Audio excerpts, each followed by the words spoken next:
आगामी 28 मेला बकरी ईद साजरा केली जाणार आहे. बकरी ईदच्या अनुषंगाने माननीय पोलीस आयुक्त डॉक्टर रवींद्रकुमार सिंगल सर यांनी सर्व नागपूर शहरातील पीस कमिटीची मीटिंग पण घेतलेली आहे.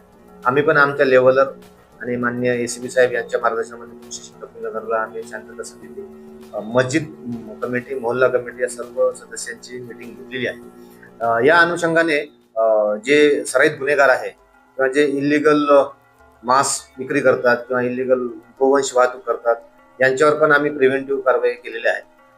आज माननीय एसीपी बंडीवार साहेब यांच्या नेतृत्वामध्ये पोलीस स्टेशन कपिलनगरच्या हद्दीमध्ये पोलीस स्टेशन झरीपटका आणि पोलीस स्टेशन कोराडी असे आम्ही संयुक्त आमच्या पोलीस स्टेशन कपिलनगरच्या हद्दीमध्ये कामगार नगर येथे आम्ही दंगा काबू योजना आणि रूट मार्चचे आयोजन आम्ही केलेले आहे.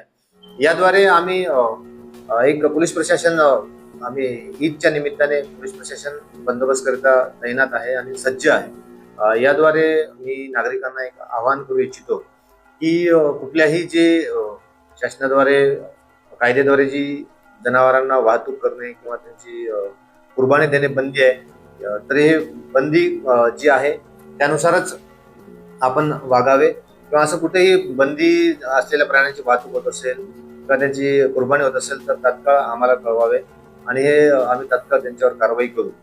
आणि असं कुठल्याही प्रकार आपल्या अनुचित दिसून आल्यास हे तात्काळ पोलीस स्टेशनला कळवावे. तसेच आम्ही NMC सोबत पण टायअप केलेला आहे आणि जे सणामध्ये वेस्ट असतील किंवा काही असं कुठे अस्वच्छतेचा प्रश्न निर्माण होऊ नये यासाठी देखील आम्ही NMCच्या संपर्कात आहोत. आम्ही घरोघरी जाऊन पण सर्व स्वच्छतेबाबत आवाहन पण करण्यात आलेले आहे.